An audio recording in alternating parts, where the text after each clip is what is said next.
எப்படி சமைஞ்சது எப்படி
எப்படி அடுத்து வர்றப்ப போட்டோ எடுத்து காட்டு.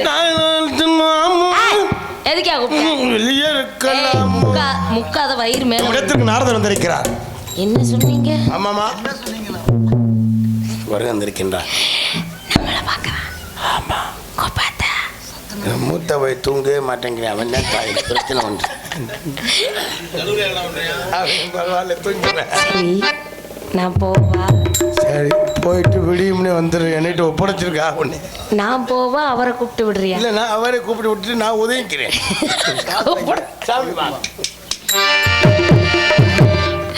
அத்தாடி எத்த தண்டி. ஐயோ எத்த தண்டியாச்சாலும் ஒத்துக்கிற மாட்டேன். பாருங்கள் சாமி, காட்டுக்குள்ள வந்துருந்துக்கீங்க. எங்க காட்டுவாசி முறைப்படி தங்களுக்கு வரவேற்பு. இனியா இனியா ஏடா சீரியல் சேட் அங்கே கட்டுக்கணும் இங்கே கட்டி தொங்க விட்டுருக்கீங்க. பளிச்சுன்னு தெரியட்டும். சும்மா நிக்காதீங்க, சொல்லுபடி வைக்காதீங்க. சின்ன சைஸு தாங்காது, பிச்சி இருக்கு, பொண்ணு இருக்கு, என்ன வேணுங்க? சும்மா நிப்பேனடி, சொல்லுபடி வைப்பேனடி.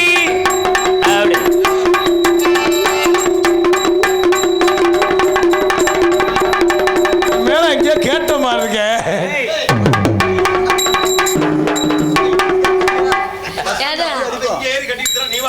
ஐயா இப்பத்தான் கொஞ்சம் நிம்மதியா இருக்கேன். சத்த ஏறி அடிக்க தப்பிச்சோம்னா அந்த நிலாவத்தானா நிலா இல்ல சரி சரி சரி சரி விளையாட்டு பருவங்கள் அருமையான ஒரு வரவேற்பு ஆடி பாடி கொடுத்த வரவேற்பு கிட்ட மெத்த மகிழ்ச்சி. ஆமா தலைவி எங்கே உள்ள இருக்கா? வர சொல்லுங்க பார்க்கலாம். தலைவலி ஏய், தலைவி அம்மா தங்கச்சி ஒரே தங்க 3 மணிக்கு நாடகம் முடிக்கணுமா? போன வருஷமா என்னடா? முகரே ஒரு மணி வாங்க தெரியுமா தெரியாதா? இந்த 11 மணிக்கு தான் ஆகுது. அப்ப இன்னும் 4 மணி நேரம் ஓட்டணும்டா. எங்கடா சொல்ற? கரிச காட்டு பெண்ணே வருது. கரிச காட்டு பெண்ணே நீ அவனை கண்டாயா? கவிதை பேசும் கண்ணே என்னவனை கண்டாயா? என் இருவிழி நடுவில் இருப்பவன் எவனோ அவனை கண்டாயா? என் இருதய நரம்பினை அறுத்தவன் எவனோ அவனை கண்டாயா?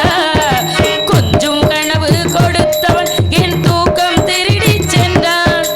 என்னை தன்னில் இணைத்தவன் இன்று ஏனோ தனியே சென்றான். என் இருவிழி நடுவில் இருப்பவன் எவனோ அவனை கண்டாயா? என் இருதய நரம்பினை அறுத்தவன் எவனோ அவனை கண்டாயா? கரிச காட்டு பெண்ணே என்னவனை கண்டாயா? கவிதை பேசும் கண்ணே என்னவனை கண்டாயா?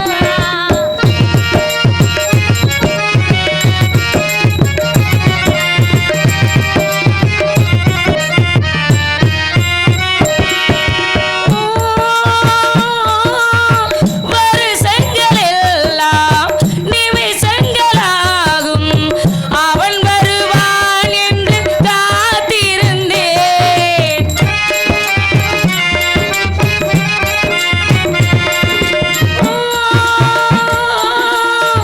அவன் குரல் கேட்கும் திசைகளில் எல்லாம் புது புது கோலங்கள் போட்டு வைப்பேன்.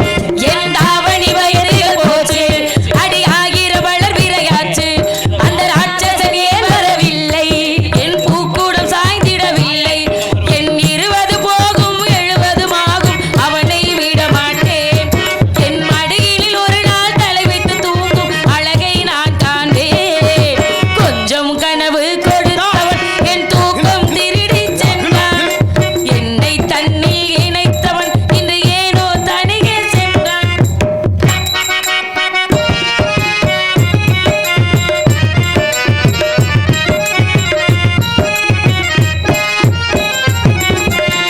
ஒரு முறை பார்த்தேன் உயிர் வரை வேர்த்தேன்.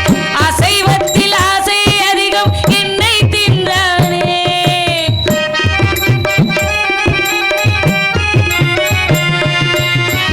அவன் மட்டும் இங்கே ஒரு நொடி வந்தாள். அரை டஜன் பிள்ளை பெற்று கையில் தருவேனே. அவன் மல்லிகை உதடுகள் பிடிக்கும். அவன் மார்பில் முடிகள் பிடிக்கும். ஐயோ சந்தன நிறமும் பிடிக்கும். கொஞ்சம் சாய்கின்ற நடையும் பிடிக்கும். என் அவனுக்கு மட்டும் யானை பலத்தில் 7 மடங்காச்சு. அவன் ஒரு விரல் தீண்டி உருகிடத்தான் உயிரை வளர்த்தேனே. கொஞ்சம் கனவு கொடுத்தவன் என் தூக்கம் திருடி சென்றான். என்னை தன்னில் இணைத்தவன் இன்று ஏனோ தனியே சென்றான். தங்க அண்ணா நம்ம இடத்திற்கு ஆனா ஒரு விஷயம் இப்பதான் புரியுது. அப்பா தங்கச்சிக்கு துணைக்கு போப்பான்னு அனுப்பி வச்சாரு. ஆனா என்னை தனியா விட்டுட்டு இந்த பிள்ளை முன்னாடியே வர்றீங்க. இந்த பிள்ளை சொல்றதை கேட்பீங்களா? நான் சொல்றதை கேட்பீங்களா? அம்மா நான் வந்ததே உனக்காக. இருந்தாலும் நான் உங்க கூட பிறக்கலைனாலும் உங்க தங்கச்சி அம்மா எனக்கு துடிக்கிற மாதிரி அந்த பிள்ளைக்கு துடிக்குமா? எனக்காட்டி வரலையா? உனக்கு தாண்டா செல்ல வந்தேன். ஆளுக்கு ஒரு பழத்தை கொண்டாந்து அண்ணே வந்திருக்கேன். எங்களுக்கு இது பிடிக்காது. அப்போ எனக்காக வரல. உனக்காகத்தான் வந்திருக்கேன். எங்க நீ ஏதாவது சொல்லு. நீ சொல்றதை எங்க அண்ணன் கேட்கறாருன்னு பாப்போம். உசுரே நின்ற நான் வந்து நான் என்ன சொன்னாலும் எங்க அண்ணன் கேட்பாரு. அவ்வளவு நல்ல பிள்ளை. அதான் நீ சொல்றதே நான் கேட்பேன். கீழே உட்காரு. இந்த உட்காரு. என்ன உட்கார்ந்து என்ன செய்ய போற? ஒண்ணு செய்யலாம். உட்கார்ற அடிச்சிடுவேன். அடிக்கத்தான் கூப்பிடுறியா? அடிச்சா அழுவணும்டா. அழுவுடா. உட்கார்ந்தாலு. உட்கார்ந்து அழுவுடா. சத்தமாலு. சத்தமா அழுவுடா. இல்லடா காத்துல வருது. வாய திறந்து அழுனே. இதுக்கு மேல வாய் திறக்க முடியாது. அந்த வாய் அப்படியே காத்து அழுத வலிக்க. மணியில நீங்க காரணே இந்த பழம் பழுத்திருக்குல்ல இதை கொஞ்சம் வாட்சி எப்படியாவது இப்போ காய ஆக்கிறேன். அண்ணா என்ன விஷயமா அண்ணா என்ன கூப்பிட்டீங்க? அண்ணன் வந்திருக்காருமா. 6 அண்ணங்க வீட்டுல வந்திருக்கிறார். அவர் நமக்கு என்னடா? ஆமாமா. ஐயோ அப்படி சொல்லக்கூடாதுண்ணே, அவர் தேவரிசின்னு. நம்ம தேவரிசிதே, நம்ம இடத்துக்கு வந்தா நம்ம சொந்த வந்தோம் தானே. நீ வச்ச இரு குரட்ட இருக்கு. அழைத்து வாருங்கள் அந்த சுவாமி. பிரிச்சு அடிக்கிறாங்க. மங்களம் உண்டாக பண்டாரை பாமாலை பாடி வேற இருப்பது எங்களது பாரம்பரியமே. ஆகையினால் ராகவனே ரமணா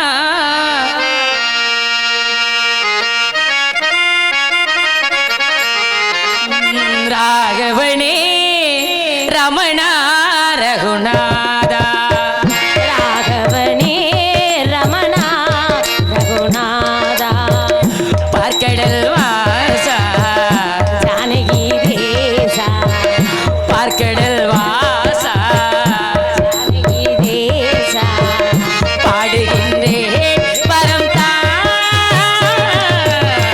ராகவனே ரமணா ரகுநாதா.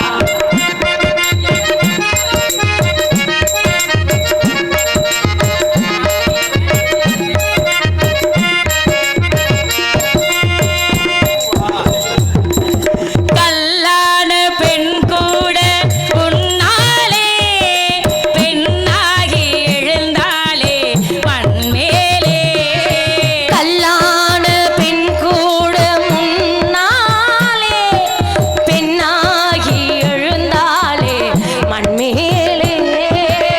ஸ்ரீராமச்சந்திரா தசரத ராமா ஸ்ரீராமச்சந்திரா தசரத ராமா ஆனந்தா அன்பைதா ராகவனே ரமணா ரகுநாதா.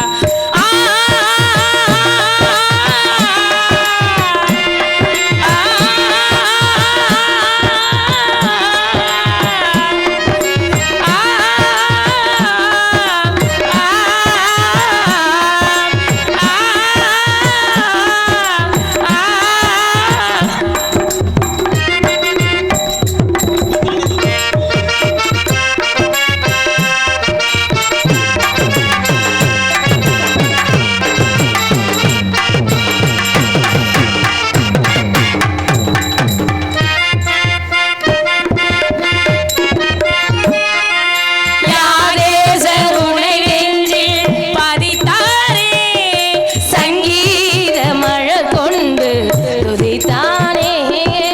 யாகேசர் உனை நெஞ்சில் பதித்தாரே சங்கீத மலர் கொண்டு துதித்தாரே.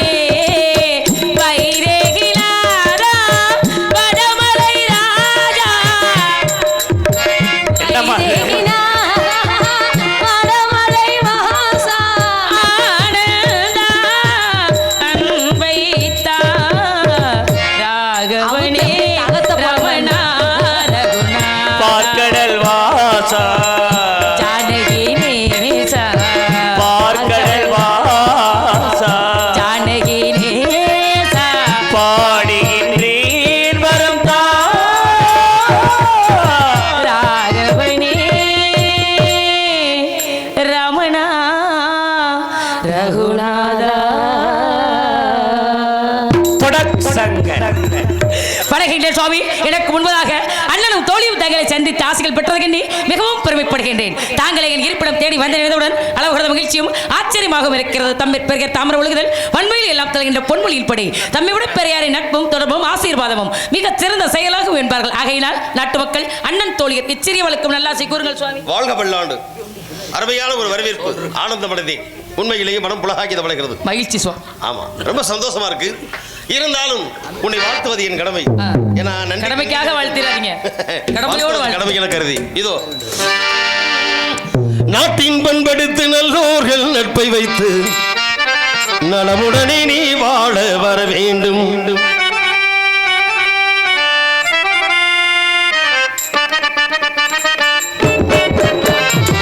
நாட்டின் பண்படுத்து நல்லோர்கள் நட்பை வைத்து நலமுடனே நீ வாழ வர வேண்டும். இந்த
பாட வேண்டும்.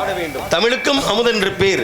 இன்ப தமிழ் இன்ப தமிழ் எங்கள் உயிருக்கு நேர் என்று செந்தமிழ்நாட்டு தமிழச்சியாக உன்னை சீர்தூக்கி பார்ப்பது என் கடமை என கருதி உன்னை வாழ்த்து தெரிந்து விட்டேன். இருப்பினும் வந்தாரை வாழ வைக்க வேண்டும் இந்நாட்டிலே உன்னிடம் ஒரு சில விவரங்கள் கேட்க வேண்டும். கேட்கக்கூடிய கேள்விகளுக்கு வள்ளி என்று சொல்லக்கூடிய வரமுறை மீறாமல் நீயும் நாரதர் என்ற கோட்பாடு தவறாமல் அடியனும் இங்குள்ள மக்களுக்கு அறிவு விருது படைக்கக்கூடிய வகையிலே அற்புதமான ஒரு தர்க்கத்தை ஏற்படுத்துவதற்கு அடியன் தொடுக்கக்கூடிய முதல் வினா இதோ.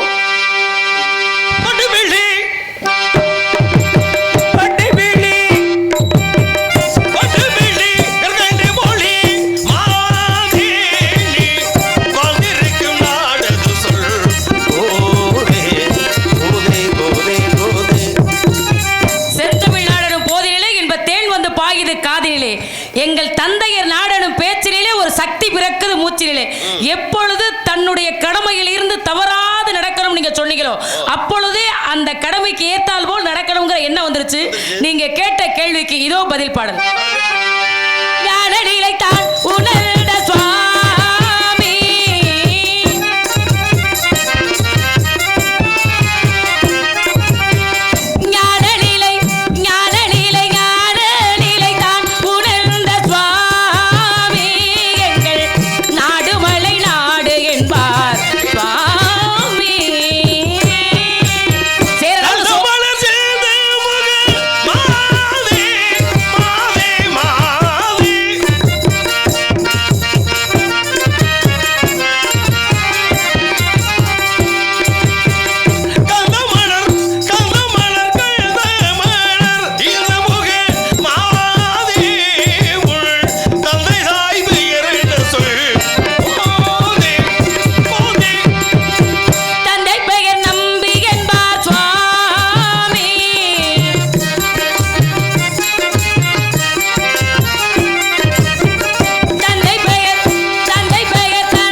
கேட்கக்கூடிய கேள்விகளுக்கு சுருங்க சொல்லி விளங்க வைப்பதிலே இந்த சுந்தரவல்லிக்கு ஈடு இணை வேற யாரும் இருக்க முடியாது. இந்த மாதிரி உங்க பதில் இருக்கு, ரொம்ப நல்லா இருக்கு. கொடுத்ததெல்லாம் சரிதான். ஆரம்பத்துல வரவேற்பு பார்த்தீங்களே இல்ல? ஆமாம் சுவாமி. வரவேற்பு பாடலாக. ஆமாமா. யார வரவேற்று பாடுனீங்க? ராமருடைய பெருமைகளை எடுத்து சொல்லி பாடுனே. வந்திருக்கிறது யாரு? நாரதர். ராமனுடைய பெருமையை சொல்லுவதற்கு நேர காலம் இருக்கு. நீங்க வரவேற்பு என்ற பெயரில் சொல்ல வேண்டிய அவசியம் அப்படி அவசியம் இல்லாத ஒரு வார்த்தையை சொல்லணுங்கிற அவசியம் எனக்கு இல்லையே சுவாமி. நல்லா புரிஞ்சுக்கங்க, நல்லா கேளுங்க. ஒண்ணு நாரதரை பார்த்து வரவேற்று நீங்க பாடி இருக்கலாம். என்னை பற்றி நீ வரவேற்கவே இல்லையே. அப்படி நீங்க பேசுறீங்க வச்சுக்கோங்க, தேவையில்லாத வம்பு வரும். வம்பு வரட்டும், வம்பு வரும்ன்றேன். வம்புக்கு வெளி வித்தது யாருங்க? நீங்க தான் வழி வகுக்கிறீங்க. எப்படி? நான் வழி வகுக்கல. பிறகு நான் வரவேற்பு கொடுக்கிறது நியாயம். நீங்க எதுக்கு வாழ்த்து பாடல் கொடுக்குறீங்க? நான் பாடல இல்ல. உங்களை யார் பாட சொன்னது? நான் கேட்டேனா? நல்லா புரிஞ்சுக்கங்க. கரெக்ட் தரைக்கு முரட்டு பம்பட்டி. இந்த சலசலவுக்குலாம் அஞ்சாதுங்க. இங்க முன்னேறு போன பாதையில பின்னேறு போகும். நீங்க நல்ல வழியை போய் முன்னேறு கோணச்சால ஓட்டா பின்னேறு குறுக்குச்சால ஓட்டும். இப்ப நீங்க கேக்குறது வாஸ்தவமான விஷயம் தான். ஏமா வந்திருக்கிற நாரதரா ராமரா? ராமருடைய பெருமைகளை பாடுங்கிற அவசியம் என்ன இருக்கு? அதுவும் எனக்கு வரவேற்பு அந்த பாடல பாடுன இதுல கூட நியாயம் இருக்கு. அப்படி பார்க்க போனாலும் வள்ளிக்கு நாரதர் வரவேற்பு பாடல கொடுக்கணுங்கிற அவசியமே கிடையாது. வாழ்த்து மட்டும் தான் கொடுக்குறாரு. கதையின் பிரகாரம் வள்ளிக்கு தான் நாரதர் இருக்கு. நான் கொடுத்துருக்கேன். காரணம் இல்லாம நான் தோரண கட்ட மாட்டேன் சாமி. திமுறாவோ மண்டகனமோ பேசுறவங்க நான் கிடையாது. சந்தேகம் இருந்தா மட்டும் தான் பெரியவர் கேட்பேன். அதத்தை நான் கேட்கிறேன். நீங்க கேட்டதுக்கு நான் கேட்கிறேன். இப்ப நான் கேட்கிறேன். ஒரு வீட்டுக்கு போறோம்.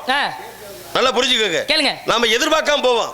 வந்த உடனே அவங்க சரி வாங்க வீடு தேடி விட்டீங்க, இன்னைக்கு தண்ணி கொடுங்க அப்படின்னு ஒரு செம்புல தண்ணியை கொடுக்குறாங்க. அதானே வந்தாரை வாழ வைக்க வந்த முள்ளாடுன்றதா உண்மை. ஆமா. அதுக்காக எனக்கு தாகம் இருக்காது.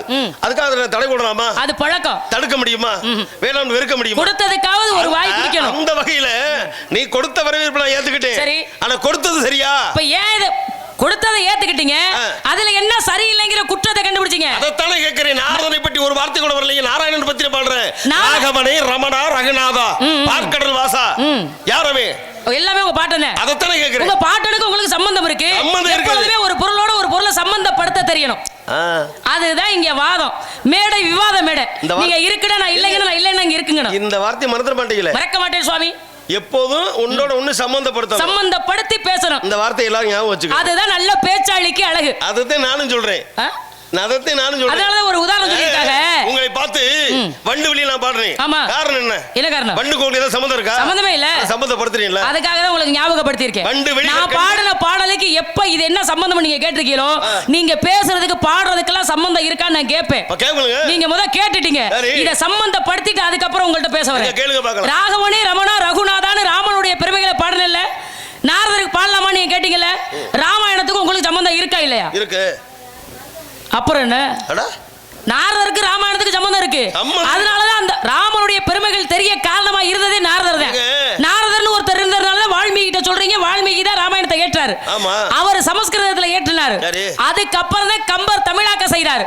வால்மீகி சமஸ்கிருதத்துல எழுதுறதுனால கம்பர் தமிழாக்கம் பண்ணதுனாலதான் இன்னைக்கு ராமாயண உலகத்துக்கே தெரிஞ்சிருக்கு. அப்ப அதுக்கு காரணமா இருந்த உங்ககிட்ட ராமனுடைய பெருமைகளை இப்ப வெளியே கொண்டு வந்திருக்கீங்க சுவாமி. அப்படி ஞாபகப்படுத்தல என்ன தவறு? ராமாயணத்துக்கு எனக்கு தொடர்பு இருக்கு. சரி, ராமனுடைய வாழ்க்கை வரலாற்று சம்பவம் சரி, அதை வெளிக்கொண்டு வந்தவன் நான் தான். எழுதுறவே வால்மீகி தமிழாக்க செய்து அதெல்லாம் சரித்தேன். சம்பந்தப்படுத்தி வரவேற்பு என்பதில் என்னை பற்றி ஏதாவது ஒரு வரி உண்டா? உங்களை பற்றிய வரி கிடையாது. சம்பந்தப்பட்டவரா இருக்கீங்க ஞாபகப்படுத்தினேன் அவ்வளவுதான். அப்படி பாடினாலும் கதை பாடலாம். புள்ளியரே சமாளிக்க தெரியாதவன் சபைக்கு வரக்கூடாது. நான் சமாளிக்கணுங்கிற அவசியம் இல்ல. உங்களுக்கு ராமாயணத்துக்கு சம்பந்தம் இருக்கு. அதானே உண்மை. நான் கேக்குறேன், இப்ப இந்த இடத்துல வந்ததுனால என்ன பத்தி தான் நீங்க வாழ்த்தி பாடணுங்கிற அவசியம் எனக்கு இல்ல சுவாமி. இந்த இடத்துல குடிகொண்டு இருக்கக்கூடிய ஒரு முருகப்பெருமான், முருகனுடைய பெருமைகளை யாரு பாடினாலும் சந்தோஷப்படுவேன். அது போல உங்களை நான் யதார்த்தமா நினைச்சேன். பெருமாளுடைய பேரை சொல்றவரே நீங்க தான். ஊருக்காக உழைக்கிற உத்தமர் நீங்க தான். அவருடைய பெருமைகளை பேசும்போது மனமகிழ்வே நினைச்சேன். நீங்களும் மனிதர்கள் மாதிரி ஓர வஞ்சனையா இப்படி இருப்பீங்க தெரியாது. முகநக நட்பது நட்பென்று நெஞ்சத்து அகநக நட்பதே நட்பு. அடுத்தது காட்டும் நெஞ்சம் பழிங்க போல் கடுத்தது காட்டும் முகம். முகத்தை பார்க்க முகத்தை பார்த்து நான் தெரிஞ்சுக்கிட்டேன் இப்படித்தான் இருக்கு அப்படின்னு. ஏன்னா என் நிலையிலும் தன்னிலை மாறாதவனா நான் ஏன் இதை கட்டினா இது உங்க வாய் மூலமா இல்லங்க, இது உங்க வாய் மூலமா சொல்லி இந்த உலக மக்கள் செவி மூலமா கேட்கணும். அது ஏன்னா என்னை பொறுத்த வரைக்கும் வெளியில் தெரியாத ஒன்றை வெளிப்படுத்தி காட்டுவது என் கடமையே. உங்க கடமை அதுதான். தெரியாதே வெளியில காட்டி நல்லா சொல்றீங்க. எந்த விஷயம் தெரியலன்னா காட்டி கொடுத்துருவேன்றீங்க. காட்டி கொடுத்து ஒரு சில பேர் அதிரடியா பேசுவாங்க. காட்டி காட்டுறது வேற, காட்டி கொடுப்பது என்பது வேற. சொல்றதுல பதம் இருக்கு. வாங்க நல்லா இருக்கீங்களா அப்பனா வேற. வாங்க வாங்க நல்லா இருக்கீங்களா அப்பனா அது வேற இல்லையா? இப்ப நீங்க எனக்கு வாழ்த்து பாடல் கொடுத்தீங்களே, உங்களை பார்த்த உடனே பசு மாதிரி இருக்குதா? எவ்வளவு சந்தோஷமா இருக்கு உங்களை பார்க்கும் பொழுது. உன்னைய பார்த்தா மாடு மாதிரி இருக்கு அப்படின்னா வரும்ல ஆத்தரம். உங்களை போல நடந்து போகும்போது மாடு ஒண்ணுதே. ஆமா, சொல்லக்கூடிய எதம் இருக்குல்ல. ஆமா, பசு மாதிரி போறாப்பனா அவ வாட்ல போவா. இந்த மாதிரி எரும மாடு மாதிரி போகுதுன்னா திருப்பி இப்ப நீங்க எனக்கு வாழ்த்து கொடுத்தீங்களே, எனக்கு தான் அது பிடிக்கல. சரி, பெரிய மனுஷன் வாழ்த்து கொடுத்துட்டாரு, ஏதோ நம்ம இடத்துக்கு வந்திருக்காரு, அவரை ஏன் நம்ம காட்டி கொடுக்கணுமே அப்படிங்கறத நான் பேசாம இருந்தேன். நீங்க காட்டி எல்லாம் கொடுக்கணும். ஏன்னா காட்டி மறைப்பதே ஒண்ணு ஒண்ணுல புரிஞ்சுக்கங்க. நாங்களே எப்படியும் இளைமுறை காய்கறி ஆளு. எப்படி இளைமுறை காய்கறி தாமரை இல்ல தண்ணியை விட்டா எப்படி பட்டு விடாம ஒட்டி ஒட்டாம இருக்குமா அது மாதிரி பேசக்கூடிய ஆளு. சாமி நீங்க இருக்கிறதெல்லாம் சரி, ஆம்பளைக்கு ஆம்பளை பேசும்பொழுது போதுங்க, பொம்பளை பிள்ளைகிட்ட மட்டும் இப்படி பேசி பழகாதீங்க. ஏன்னா எதுவா இருந்தாலும் போட்டு உடைச்சிருங்க. அப்படி கிடையாதுங்க. ஒரு விஷயம் இல்ல புரிஞ்சுக்கங்க. ஆயிரம் புலவர் குடியிருக்க வைத்துல அவை மூதாட்டி போனாலும் அந்த இடத்துல தனித்துவமா பெண் வாழ்ந்தாலே போட்டி போட காண்றீங்க. போட்டி போடுறதுல தவறு இல்ல, இப்படி பேசாதீங்கன்றேன். பூம்புகாரி நாயகியாம் புனிதமுள்ள குணவதியாம் கண்ணகி போல் நீயும் வாழ நினைக்கிறோம் பாண்டியலே. நான் கண்ணகி மாதிரி வாழ்றேன்னு சொன்னேன் உங்கள்ட்ட. இல்ல கண்ணகி மாதிரி வாழணுங்கிற என்ன எனக்கு இருக்கான்னு உங்களுக்கு தெரியுமா? ஏன் அப்படி பாருங்க? எனக்கு பிடிக்காததை நீங்க ஏன் பாருங்க? புகாரிலே பிறந்து புகாரிலே இறந்தான். ஒரே வார்த்தை முடிச்சுக்கணும். ஆமா, கோவலன் பூம்புகாரில் பிறந்தான். மதுரையில ஒரு புகார்னால அவன் இறந்தான். புகார்னால. ஆனா இந்த உலகத்திலே 3 இல்லத்து நாட்டிற்கும் பெருமை சொல்றாங்க இல்லையா? சேர நாடு, சோழ நாடு, பாண்டிய நாடு. ஒவ்வொரு நாட்டுக்கு தனி பெருமை இருக்கு. சேர நாடு வேலம் உடைத்து, சோழ நாடு சோறு உடைத்து, பாண்டிய நாடு முத்துடைத்து. நான் கேக்குறேன், அந்தந்த நாட்டில் இருந்தா அந்த நாட்டுக்கு தானே பெருமை இருக்கு. ஆனா கண்ணகிக்கு பாருங்க, பிறந்தது சோழ நாடு. ஆமா, எப்படி சோழ நாடு வந்தது வாழ்ந்தது பாண்டிய நாடு. கடைசியில இல்லம் விட்டு மேல் நோக்கி போய் சென்றாலே அவளுடைய பூர்வீக இடமாக அங்கே போனது எங்கே சேர நாடு. 3 நாட்டுக்கு பெருமன முத்தான பெண்மணியா வாழ்ந்தால் அவ போல நீ வாழக்கூடாதா? சுவாமி, ஒரு பெண்ணா பிறந்துட்டா இன்னொரு குடும்பத்தை வாழ வைக்கத்தான் ஒரு பெண்ணை திருமணம் பண்ணி அந்த வீட்டுக்கு அனுப்புறது. ஆமா, அந்த அம்மா திருமணம் பண்ணிக்கிட்டாங்க, புருஷனோட சேர்ந்து வாழல, கணவனுக்காக ஒரு குழந்தையில பெத்தெடுக்கல. கணவன் தவறான வழியில போகும்போது நல்வழிப்படுத்த வேண்டியது மனைவியோட கடமை. ஆனா அவர் தவறான வழியில போறாரு தெரிஞ்சு இந்த அம்மா வேணுங்கிறதெல்லாம் கொடுத்து அனுப்பிச்சு. புருஷன் சந்தோஷமா இருக்கட்டும், புருஷன் பொண்டாட்டி சேர்ந்து சந்தோஷமா வாழ்றதா வாழ்க்கை. புருஷன் மட்டும் சந்தோஷமா, பொண்டாட்டி பட்டி தனியா சந்தோஷமா இருக்கிறது வாழ்க்கையில. நான் கேக்குறேன், ஒரு பேச்சுக்கு உண்மையாவே கேக்குறேன், மாதவி போல நீ வாழணுமா வள்ளி சொல்லினா சந்தோஷப்பட்டிருப்பேன். கண்ணகி மாதிரி வாழணும் சொன்னீங்க எனக்கு வருத்தம். இருக்கிறது பூரா வாரி சுருட்டி. மாதவி வாரி சுருட்டல, மாதவி கூட இருந்தவங்க தான் வாரி சுருட்டினாங்க. புரியுதா? நான் கேக்குறேன், மாதவி போல வாழணும். அப்ப இதுல இருந்து என்ன தெரியுது? இதுல இருந்து என்ன இல்ல நீ பேச்சுக்கல உண்மையை சொல்லிவிட்டவாரு. அப்ப சதா சர்வகாலமும் புருஷன் கூடவே இருந்து ஒட்டி உறவாடி இல்லறம் அல்லது நல்லறம் அப்படின்ற அடிப்படை சொல்லி இருக்காங்க. இல்லறம் அல்லது நல்லறம் இல்லைன்னு அவங்களே கல்யாணம் பண்ணிக்கல, குழந்தை குட்டி பெத்துக்கல, பிள்ளைங்க இப்படிதான் வாழணுங்கிறதுக்கு அந்த மாதிரி சொல்லிட்டு போயிருக்காங்க. பிறந்தது தாசி குலத்துல பிறந்தாங்க. ஆனா வாழணுங்கிற லட்சியத்துல எப்படி வாழ்ந்தாங்க? ஒருவனுக்கு ஒருத்தியா தான் நான் வாழ்வேன், மத்தவங்க மாதிரி இந்த இனத்துல பிறந்தேங்கிறதுக்காக நான் இப்படி வாழ மாட்டேன். கண்டிப்பா. ஆனா அவங்க கூட இருக்கவங்க சொல்றாங்க, அம்மா நம்ம இனமே அப்படித்தான். இன்னைக்கு ஒரு ராஜா வர்றானா அவன் கூட வாழணும், அடுத்த நாள் ஒருத்தர் வர்றானா அவன் கூட வாழணும், இவன் பணம் அதிகமா கொடுக்கறானா அவன் கூட வாழணும். தாசி வகுப்புடைய இனத்துடைய தன்மை அது. ஏன் நான் அப்படி வாழ மாட்டேன், நான் ஒருத்தரே கல்யாணம் பண்ணி அவன் கூட தான் வாழ்வேன் அந்த அம்மா முடிவு பண்ணிட்டாங்க. திருமணத்துக்கு போனாங்க, போன இடத்துல நிபந்தனை வச்சாங்க. நிபந்தனைக்கு அங்க இருந்த எல்லாருமே ஏத்துக்கிட்டாங்க. நான் நடனம் ஆடுவேன், நடனம் ஆடி முடிக்கும் பொழுது கையில் உள்ள மாலையை சுழற்றி வீசுவேன். யாரு கழுத்துல போய் விழுகுதோ, கிழவனா இருந்தாலும் குமரா இருந்தாலும் அவன் தான் என் புருஷன், என் கூட வந்துடணும். சுழற்றி வீசினாங்க, மணவரையில் இருந்த கோவலன் கழுத்துல போய் விழுந்துருச்சு. இந்த அம்மா மேல குறை சொல்ல முடியாது. நிபந்தனைக்கு ஆண்கள் ஏத்துக்கொண்டதுனால தானே அம்மா சுழற்றி வீசினாங்க. அப்ப கூப்பிட்டா போகணும் தானே. கோவலன் கூடவே வாழ்ந்தாங்க. கோவலனுக்காகவே மணிமேகலைங்கிற ஒரு பெண் குழந்தையும் பெற்றெடுத்தாங்க. கணவருக்காக வாழ்ந்த அந்த அம்மா மாதிரி வாழ்றதா? கண்ணகி மாதிரி புருஷன் கூட வாழாம புள்ள குட்டி பெத்துக்காம நீதி மட்டும் நான் கேட்க போறேன்னு போய் மதுரை இருக்கிறதா? ஒரே வார்த்தை கேட்கிறேன், முற்றுப்புள்ளிக்கு வந்துருவோம். கேளுங்க. இன்னைக்கு உலகம் கண்ணகியை கொண்டாடுதா மாதவியை கொண்டாடுதா? மாதவியை கொண்டாடி இருக்கணும், மறைக்கப்பட்டது அவ்வளவுதான். ஏங்க நான் கேட்கிறேன், மறைக்கப்பட்டது சொல்லக்கூடாது. அப்ப மக்கள் எல்லாம் முட்டாளா? அப்படி கிடையாது சுவாமி. ஒரு சில விஷயங்கள் கதைகளை மறைக்கப்பட்டது. இருங்க, இல்ல அதுக்குள்ள என்ன ரகசியத்தை நான் உடைக்கணும்ல. ஏன்னா கண்ணகி என்பவள் யார்? அவர் வந்து மனித பிறவியா? மனித பிறவியே அல்ல. அதனால் தான் கோவலனாகப்பட்டவள் அன்று கண்ணகியோடு சேர்ந்து வாழவில்லை. அவள் யார்? சக்தியின் அவதாரம். நல்லா புரிஞ்சுக்கிட்டியா? சக்தியாகப்பட்டவள் நேரடியாக கண்ணகியாக பிறந்தால் அந்த கண்ணகியை அடையும் பொருட்டு அதுக்கு பெரிய ஒரு கதையே இருக்கு. ஏன்னா அந்த எண்ணெய் சிட்டி கதை இருக்கு, அது எனக்கு தெரியும் சுவாமி. கேளுங்க, இது பெரிய கதை, முன்கதை சுருக்கு அப்படி வந்துடும். அதனால அந்த முற்பகல் வினையாகத்தான் கண்ணகியா வந்தாலே தவிர அவள் கண்ணகியோட இரவாட வேண்டிய அவசியமே இல்லை. அப்படி பார்க்கும் பொழுதுதான் உங்க கோட்டு பார்க்கும் பொழுது மாதவி தான் உண்மையான மனைவியாகிறாள். அதனால மாற்றுக்கருத்தில் இல்ல. ஏன்னா அவ தாசி குலத்துல பிறந்தது கோட்பாடு தவறுதனாலதான் அவங்க என்ன பண்றாங்கன்னா இன்று நாளை ஒருவன் அப்படி போயிருந்தே தவிர உண்மையிலே வாழ்க்கை பெற்றிருந்தால் மனைவிதான் மாதவி தான். நீங்க ஒரு விஷயம் சொன்னீங்கல்ல, இன்னைக்கு சிறப்பு கண்ணகிக்கு இருக்கு, மாதவிக்கு இருக்கான்னு கேக்குறீங்கல்ல. இப்ப ராமாயணத்தை எடுத்துக்கிட்டோம்னா அது என்ன உதாரணம் சொல்லுது? ஒருவனுக்கு ஒருத்தியாக வாழணும், ஒருவனுக்கு ஒருத்தி வாழணும். அதுதானே ராமாயணத்தின் கூற்று. ராமனும் சீதையும் வாழ்ந்தது அதே போலதானே கோவலனும் மாதவி வாழ்ந்தாங்க. அவங்க கூற்று மறைக்கப்பட்டதுதான். ஏன்னா நீங்க சொன்ன மாதிரி பிறந்த இடம் அப்படி, அதனால மறைக்கப்பட்டது. பிறக்கும் இடமும் வளரும் வாழ்க்கையும் ஒரு மனிதனை உயர்த்தும். வெளியில வந்து அதனாலதான் மணிமேகலை பிறந்த பிறகு இந்த உலகத்துக்கே மணிமேகலைங்கிறத கொடுத்திருக்கா. அதுதான் அதுக்கு பிறகு இடம் பொருள் ஏவல். எந்த இடத்துல நீரளவே இருக்கும் நீராம்பல். ஒண்ணு இல்ல தாமரை. தாமரை எங்க வளருது? தண்ணியில தான். தண்ணியிலே. ஆமா. தாமரை வளர்ந்துட்டே வந்துகிட்டே இருக்கும். ஆமா. நீர் அளவு இருக்குனால தண்ணி மட்டும் உயர வரும். வளர்ந்து வந்துகிட்டே இருக்கும். ஆமா. தண்ணீர் வட்ட குறைந்தே போகும். எது? தண்ணீர் குறைய குறைய தாமரையின் உயரம் கொஞ்சம் அதே அளவுல கீழே போகும். எது குறையும்? நீர் தான் குறையும். நீர் குறைய எது குறையும்? உயரம் குறையும். உயரம் எது குறையுது? என்ன குறைய தண்ணி குறைஞ்சிட்டே இருக்கு. ஆமா. தண்ணீர் குறைஞ்சா அது எது? தண்ணி தான் குறையும். மலரின் உயரம் குறையாது. தண்ணி நீர் மேல உயரம் ஏறினாலும் தாமரை இவ்வளவுதான் இருக்கும், தண்ணி இவ்வளவுதான் இருக்கும். தண்ணி குறைஞ்சுக்கிட்டே போனாலும் மேலதான் தாமரை இருக்கும், தண்ணி இவ்வளவுதான் இருக்கும். தாமரையின் உயரம் குறையாது. எப்படி குறையுங்க? சுத்தமா வேணா தண்ணி வத்தி போச்சுன்னா சேரோட போய் உட்காரும். அப்படி கிடையாது. என்ன அப்படி கிடையாது? அது என்ன செய்யணும் நல்லா புரிஞ்சுக்கங்க. சொல்லுங்க. பாருங்களேன், தாமரை நீர்ல இருக்கா, மேல தாமரை இலை இருக்கா, தண்ணீர் வட்ட அந்த இலை வந்து தண்ணீரோட நிக்கிட்டே வரும். ஆமா. கீழே தண்டு தான் சுருங்கிட்டே இருக்கும். அதை சொல்ல மாட்டீங்க. எங்க வா என்ன நீங்க எப்படி பேசுறீங்க? நாங்களாம் தாமரை கொடி எடுத்திருக்கிறோம், அப்படியெல்லாம் ஒண்ணு சுருங்காது. இங்க இருக்க நீங்க பார்க்கல. என்ன நீங்க பார்க்கலங்கிறீங்க? நீங்க நம்பிக்கை மாட்டீங்க. தாமரை குளத்துக்குள்ள இறங்கி இருக்கீங்களா நீங்க? நல்லா போச்சு. நீங்க வேற நாங்க பார்க்காதா? இறங்க தெரியாத ஆளு இறங்கினா காலெல்லாம் அறுத்து விடும். அதுதான் உண்மை. அப்புறம் என்னமோ சொல்றீங்க தெரியாத சொல்ற மாதிரி. அங்க நீரளவு அது பத்தி தெரியுமா? அதுக்கு தான் சொல்லுவாங்க அல்லாம குறையாது கில்லாம வலிக்காத. ஏன் வலிக்காது? இல்லாத ஒரு வதந்தியை சொன்னா வலிக்குங்க. அப்ப அல்லாம குறையுமா? அது எப்படிங்க குறையும்ல? எப்படி? ஏன் சூரியனாகப்பட்டவன் நீரேகப்பட்டது ஆவி மூலம் உறிஞ்சு கம்மாயில தண்ணி வந்து அது தன்மை. அது அப்புறம் தன்மை இல்லாம எப்படி குறையும்? அப்ப எல்லாத்துக்கும் ஒரு தன்மை. இடம் மாறினா பொருள் மாறும், பொருள் மாறினா தரம் மாறும். இப்போ ஒரு உதாரணத்துக்கு சொல்லுவாங்க, வீட்டுல வடிக்கிறது சாதம், கோயில கொடுத்தா சாதம், வீட்டுல கொடுத்தா தண்ணி, கோயில கொடுத்தா வீட்டுல சமைச்சா மடப்பள்ளி, வீட்டுல சமைச்சா அடுப்படி, கோயில சமைச்சா மடப்பள்ளி. அப்ப இடங்கள் மாறும் பொழுது பொருள் மாறுது, தரம் மாறுது. இருக்கிற இடத்தை பொறுத்தா எல்லாமே இருக்கு. அப்ப இந்த இடத்துல இருந்தா தானே உனக்கு பெருமை இருக்கு. ஆமா சுவாமி சொல்லக்கூடாது. ஏன்னா ஒரு பெண்ணாகப்பட்டவளுக்கு எங்கே பெருமை? பிறந்த வீடா புகுந்த வீடா? புகுந்த வீட்டுல தான் பெருமை. அதுதான் வந்துட்டீங்களா? எங்க சுத்தி ரங்கட ஜெயிக்க கண்டிப்பா. பிறந்த வீட்டின் பெருமையும் புகுந்த வீட்டுக்கு போனதுக்கு பிறகுதான் தெரியும். அப்படி சொல்லுங்க. இப்ப நாடு எந்த நாடு? தொண்டை நாடு. நிலமோ? குறிஞ்சி நிலம். ஊரு? சிற்றூர். தலைநகரம்? மேற்பாடி. தந்தை பெயர்? நம்பி. தாய் பெயர்? நங்கை மோகினி.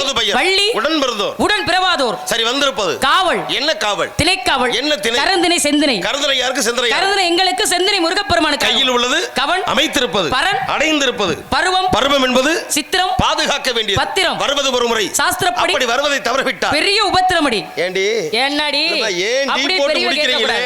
ஏன்னா உபத்திரமடி அப்படின்னா அதை ஏன் டீ போட்டு? நாங்க சைவம், நீங்க வைணவம். இதே வேற ஆளுது அப்படி என்னடின்னு கேட்டிருந்தா திருப்பிக்கிட்டு நான் டீ போடும்போது டா போட யோசிக்க மாட்டேன். என்னடிமா நல்லா இருக்கேளா அப்படின்னா வைணவத்தெல்லாம் கூப்பிடுவாள். அதனால நீங்க சொல்லும்போது எனக்கு வருத்தம் இல்ல. இவாள் கேட்கணும். இவாள் சொல்றது இவாள் எப்படி கேக்குறாளோ அதே போல இவாள் சொல்றது இவாள் கேட்கணும். அவள் சொல்றதை நான் ஏத்துக்கிட்டு என்ன சொல்ற இடத்துல உறவுக்கு கை கொடுப்போம், உரிமைக்கு குரல் கொடுப்போம். கண்டிப்பா. காற்றுல போது தூத்திக்கணும், கதவு இருக்கிற பொழுது சாத்திக்கணும், பருவம் இருக்கிற பொழுது பயிர் செய்யணும், வறண்டலத்துக்கு தேவை நீர், இரண்ட வீட்டுக்கு வெளிச்சம், ஒரு பருவமளிச்ச பெண்ணுக்கு பாதுகாப்பு. அது யார் கொடுப்பா? ஆண்மகன். ஆண்மகன். ஆண்மகன். ஆண்மகன் யாரு? ஆண்மகன் என்பவன் இப்ப வளரும் பொழுது அப்பா, அதுக்கப்புறம் அண்ணன், தம்பிக. அதத்தான் கேக்குறேன். திருமணம் பண்ணதுக்கு பிறகு கணவன். ஏமா முதலிலே குழந்தையாக இருக்கும்போது தூக்கி வளர்க்கும் போது பால் கொடுக்க தாய் தேவை. பிறகு தோழியில வளர்க்கும் போது தந்தை. ஓடி பிடித்து விளையாடும் போது அண்ணன், தம்பி, தோழன், தோழி. இப்பொழுது நீ வயதுக்கு வந்த குமரி, உனக்கு யார் துணை? திருமணம் ஆகிவிட்டால் கணவன் துணை. ஒரு பெண் எப்பொழுது முழு பெண் ஆகிறார்? பேரம்பேத்தி எடுத்ததுக்கு அப்புறம். என்ன ஆக அல்ல இல்ல, தாய்மை அடைந்தால் தான். ஒரு குழந்தை தாய்மை அடைந்தால் தான். ஒரு குழந்தை பெத்தவெல்லாம் தாய் கணக்குல இல்லைன்னு சொல்லியிருக்காங்க தெரியுமா? அப்படி கிடையாது. அப்படித்தான். அது அரசாங்க கணக்கு அப்பப்ப மாறும். அரசாங்க கணக்குல இல்ல, புராண கணக்குல இருக்கு. இல்லங்க, மக்கள் தொகை கணக்கெடுப்புல அப்படிதாங்க வரும். நான் அந்ததுக்கே போல சுவாமி. நீங்க எப்படி புராண கணக்குலயே சொல்றேன். புராண கணக்கு ஒரு பிள்ளை பத்தி எப்படி? ஒரு குழந்தை பெத்தவள் தாய்க்கு சமம் இல்லைன்னு சொல்லிருக்காங்க. எப்படி சொல்ற? நான் கேக்குறேன். இப்போ நான் ஒரு புள்ள பிறந்திருது எனக்கு. சரி. புள்ள பிறந்து முழு பெண்மைனா ஏன் புள்ள போய் இன்னொரு குழந்தை இங்க பெக்கறா பாருங்க. அப்பதான் நானே முழுமையான பெண்மை அடைகிறேனா? எப்படின்னு கேளுங்க. பேதை, பெதும்பை, மங்கை, மடந்தை, அறிவை, தெளிவை, பேரிளம் பெண். ஆமா ஆமா, ஏழாவது வருவா. பேரிளம் பெண் வந்து கடைசியில தான் வருது. அப்ப நான் பேரம்பேத்தி எடுக்கிற காலத்துல தான் பேரிளம் பெண்ணாவே மாறேன். அப்புறம் புள்ள ஒருத்தர் எப்படி பெண்ணுன்னு சொல்ல முடியும்? பேதை, புள்ள ஒருத்தர் தாயா தானே அவன். பேதை, பெதும்பை, மங்கை, மடந்தை, அறிவை, தெளிவை, பேரிளம் பெண். நல்லா புரிஞ்சுக்கங்க. நீங்க முழுசாகணும்னா பேரிளம் வயசுல கல்யாணம் பண்ணணும். கல்யாணத்துக்கு சொல்ல சாமி. முழுமையான பெண்ணுன்னா வயதான பிறகுதான் முழுமையான பெண்ணு. நான் கேக்குறேன். நல்லா நீங்க பேரம்பேத்தி எடுக்காமையும் நல்லா புரிஞ்சுக்கணும். எடுக்காமையும், பேரம்பேத்தி எடுக்காமையும் பிள்ளை பக்காமையும் வயதுக்கு முடிந்துருது பேரிளம் பெண் அப்படின்னா அங்கே வந்து இப்ப திருமணம் ஆகாம பிள்ளை பக்காம பேரம்பேத்தி எடுக்காம கிளவி ஆகுறது இல்லையா? நான் கேட்கவா? என்ன கேக்குற? ஔவையார் அவ்வளவு பெருமையா பேசுறோம்ல. ஔவையார் பெண் தானே. இத முத முடியா? அப்புறம் நீங்க எதுக்கு இங்க கொண்டு வர்றீங்க? இத முத முடியுமா? எழுதி கொடுத்திருக்கிறது என்னவோ அத நான் சொல்றேன். குறை இருக்குல, எப்படி கேளு. இப்ப நீ இருக்கற நல்லா புரிஞ்சுக்க. சொல்லுங்க. பிள்ளை பக்கல பேரம்பேத்தி எடுக்கல. ஊர்ல இசலி கிராமத்துல அடுத்த வருது ஐப்பசி மாசத்துல ஒரு மாபெரும் மூர்த்தத்துல திருமணம் நடக்குது. அந்த கல்யாணத்துல வந்தபோது ஊர் பெண்கள்லாம் கூடிடுவாங்க. நடு மந்தையில சீர் இருக்கு. டேய், அந்த பிள்ளை எல்லாத்தையும் சீர் சீரெல்லாம் பொம்பளை ஏத்த சொல்றா. ஏத்துன உடனே நல்ல ஒரு 4 பிள்ளை பத்தி நீ சொன்ன மாதிரி ஒத்த பிள்ளையா இருக்கட்டும், பிள்ளை பத்த வளத்தை தூக்கி அந்த குத்துவளை தூக்கி முதல்ல கொண்டு வச்சு சொல்லுவா. அதே பிள்ளை பக்காம இருக்கிறவளை பார்த்தா கிடக்காடா மலட்டுச்சரிக்கை முகத்துல முடிச்சாலாமாடா? முகரையில முடிச்சாலும் ஆகாது. அப்ப அதனாலதான் சொன்னேன், ஒரு பெண் எப்பொழுது பெண்ணாகிறாள் முழு பெண்ணா தாய்மைன்ற பட்டம். அந்த தாய்மைன்ற பட்டத்துக்கு ஒத்த பிள்ளை 10 பிள்ளை கிடக்கலாம் கிடையாது. ஒரு ஜீவன் இருந்தாலும் போதும். ஏன் முதல் முறையாக இந்த உலகத்திற்கு என்னை தாய்மை அடைவித்து என்னையும் அம்மா என்று அழைப்பதுக்கு ஒரு ஜீவன் வந்த காரணத்தினால முழு பெண்ணாயிட்டான்னு சொல்லி அதுதானே முழு பெண்ணை தவிர கிளவியாரது முழு பெண் கிடையாது. நீங்க வேணா அப்படி சொல்லி, நீங்க சொன்னா அப்படி சொல்லிக்கிறீங்க. பெரிய ஒளிவச்சல உண்மை. நான் கேக்குறேன். அதானே உண்மை. நான் கேக்குறேன். சரி, இப்ப சொல்லுங்க ஔவையார். இப்ப ஒரு திருமாங்கல்யே எடுத்து கொடுக்கணும். கல்யாணம் பண்ணணும். தாலி எடுத்து கொடுக்கறது ஆம்பளையா பொம்பளையா? தாலி எடுத்து கொடுக்கறது மாப்பிள்ளை கையில ஆம்பளையா பொம்பளையா? பெண்கள் தான் எடுத்து கொடுக்கணும். ஏறுங்க, பழியா கோவம் வந்துரும். ஏன் உங்களுக்கு ஒரு தாலி எடுத்து கொடுக்கறது மாப்பிள்ளை கையில ஆம்பளை கொடுப்பாரா பொம்பளை கொடுப்பாங்களா? நீ பேசுமா. நீங்க எல்லாம் கல்யாணம் பண்ணவங்க தானே? ஏப்ப தாத்தா நீங்க கல்யாணம் பண்ணிட்டீங்களா? தாத்தா ஆம்பளையால தான் கொடுப்பாங்க. ஆம்பளை எல்லாம் கொடுப்பாரு. அவரும் கல்யாணம் பண்ணி 4 புள்ள பெத்து பேரம் பெத்து எடுத்த ஆளா பார்த்துட்டு ஆம்பளை கையில கொடுப்பாங்க. நான் கேக்குறேன், இருங்க, ஒரு பொம்பளை புள்ள இருக்கு, கல்யாணம் பண்ணாம கொஞ்சம் காலம் இருந்தா அதுக்கு என்ன கிரகமோ நேரமோ ஒரு மாப்பிளையும் கட்டிக்கலைங்கிறாங்க. கல்யாணம் பண்ணி ஒரு வருஷத்துல குழந்தை இல்லைன்னா அந்த புள்ளைய மலடிங்கிறாங்க, பொம்பளைய மலடிங்கிறாங்க. குழந்தையே பிற தகுதி இல்லாத ஆம்பளையா இருந்தா அவனுக்கு என்ன பேரு? எதுவுமே சொல்ல மாட்டாங்க. இல்ல ஆம்பளை பிள்ளையும் பொம்பளை பிள்ளையும் கூட்டிட்டு ஓடி போயிருது. ஆம்பளை பிள்ளையும் பொம்பளை பிள்ளையும் ஓடு காலின்றாங்க. ஆம்பளையும் சேர்ந்து தானே ஓடுன, அவனுக்கு என்ன பேரு? சொல்ல மாட்டாங்க. சரி, புருஷன் செத்து போயிட்டா பெண்ணை விதவைங்கிறாங்க. பொண்டாட்டி செத்து போயிட்டா ஆம்பளைக்கு என்ன பேரு? சொல்லுவாங்க, சொல்லுவாங்களே தவிர எதுவும் பட்டம் கொடுக்க பாத்தீங்களா? அப்ப இதெல்லாம் வகுத்து வச்சது யாரு? ஆண்கள். அவங்க வகுத்து வச்சதால எல்லாமே பொம்பளை புள்ளைய தலையில பொம்பளை தலையில போட்டாங்க. ஒருவேளை நாங்க வகுக்கிற காலம் வரும், அப்ப நாங்க வகுக்கிறோம். கேளுங்க, என்ன அடுப்புது நீங்க என்ன வேலைய வந்தீங்க? நீங்க என்ன வேலைய வந்தீங்க? அப்புறம் கொடுத்து ஊத சொல்லிடுவேன். என்ன வேலைய வந்தீங்க? அப்படியா? உனக்கு மாப்பிள்ளை ஓட்டு வந்திருக்கு. மாப்பிள்ளைக்கு சிறப்பு இருக்கா? இந்த இருக்குல்ல. என்ன இந்த இருக்குல்ல? இது பாக்கலையா? உன் குலக்கடை முருகதேவ புருஷன் ஆத்தாடி அவரை கல்யாணம் பண்ணிக்க என்னால முடியுமா? சாமி என்ன விளையாட்டு தரமா இருக்கு? தெய்வத்தை திருமணம் பண்ணிக்கிற அளவுக்கு தகுதி எனக்கு இல்ல. இருக்கு. நானே பெத்தவங்க யாரும் தெரியாம வளர்த்தவங்கள்ட்ட வளர்ந்துகிட்டு இருக்கிறப்ப நான் போய் முருகனை கல்யாணம் பண்ணிக்கிறேன். எங்க அப்பா என்ன என்கிட்ட சிறப்பை ஏற்படுத்தி கொடுக்கறது நான் தானே. உங்க தலை தப்பிக்கிறங்க, நீங்க கல்யாணம் பண்ணிட்டு போயிருவீங்க. பாரு, முருக பெருமானதே புரிச்சே. வேணுமா வேணாமா? விருப்பம் இல்ல. வேற ஒரு மாதிரி மில்லமே அது நிகழும் சொந்த. வேற ஒரு மாதிரி மில்லமே அது நிகழும் சொந்த. அருமுகனை ஜெதல் அடைவாய் பிரமானந்தம் சொல்லும் வார்த்தை கேளம். எனக்கு பரிந்து கொண்டு இசைக்க வந்தது போதும்.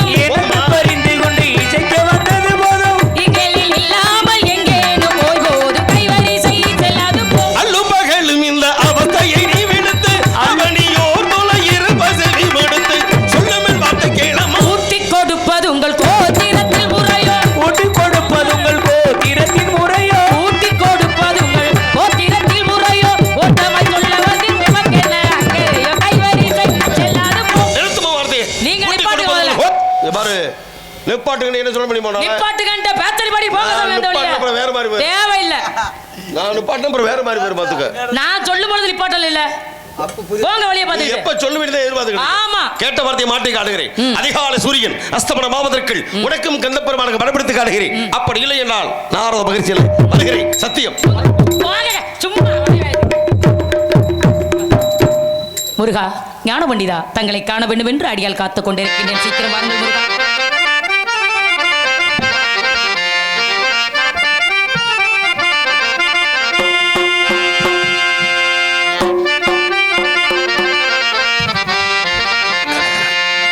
Hello, hello, hello.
யுகங்கள் மாறிவிட்டன, உயிரின் வடிவங்கள் மாறிவிட்டன.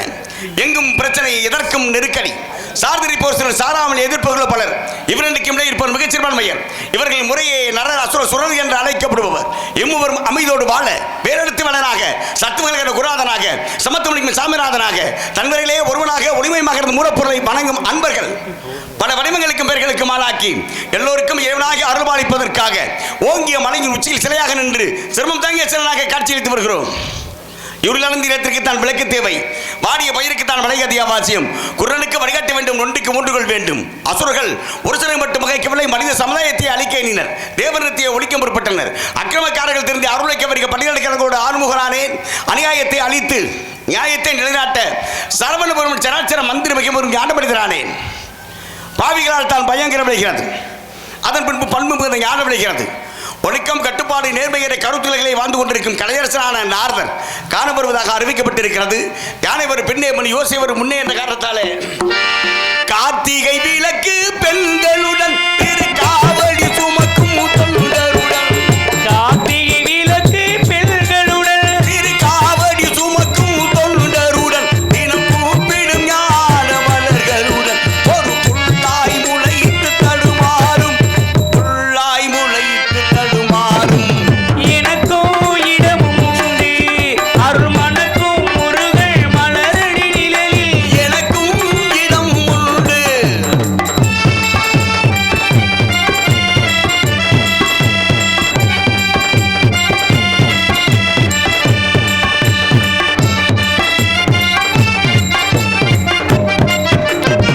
ஆடும் மயிலே என் மேனி அதில் அழகிய தோகை என் உள்ளம்.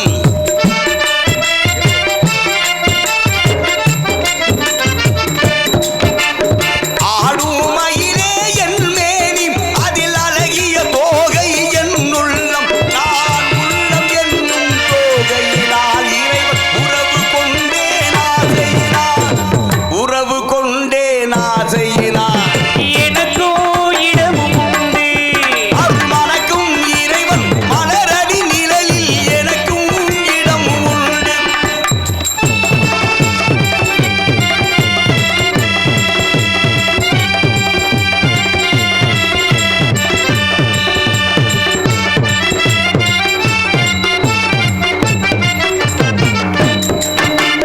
நேற்றைய வாழ்வு அலங்கோலம் அருள் நெல்லிதினில் கிடைத்தது நிகழ்காலம்.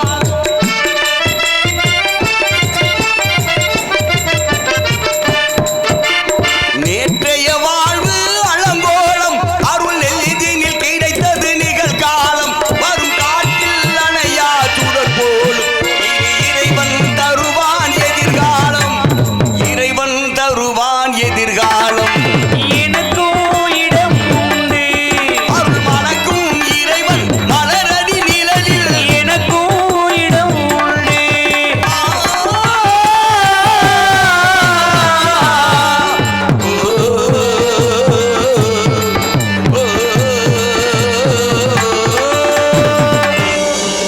வருகிறார் ஆர்த பிரம்மம். அன்னவரை வரவேற்கலாம். பொன்னாடப்போ பொன்னாடப்போ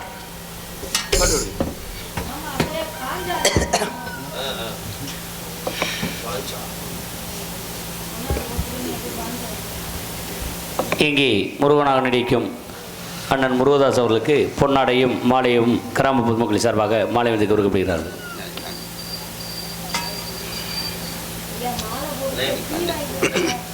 மலர் மாலை அணிவித்து பொன்னாடை அணிவித்து பெருமைப்படுத்திய மாபெரும் கிராமத்திற்கும் விழா கூடியவர்களுக்கும் நன்றி. நன்றி கலந்த வணக்கம் வணக்கம் வணக்கம் வணக்கம். ஆயிரம் பாட்டெழுதி அத்தனைக்கு பொருள் எழுதி ஆயிரமும் எழுதி வந்தேன் முருகா உன்னை பார்த்து விட்டேன் பாட்டதற்கு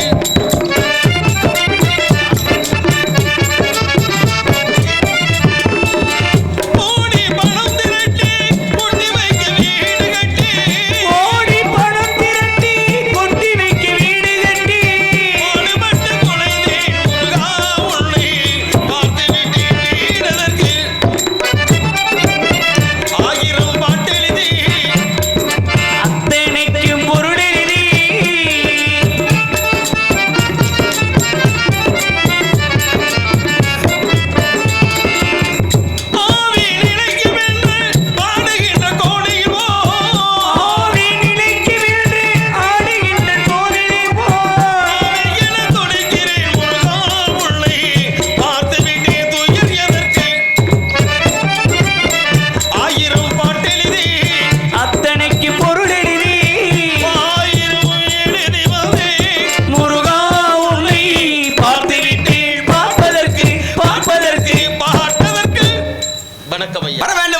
வேண்டும்.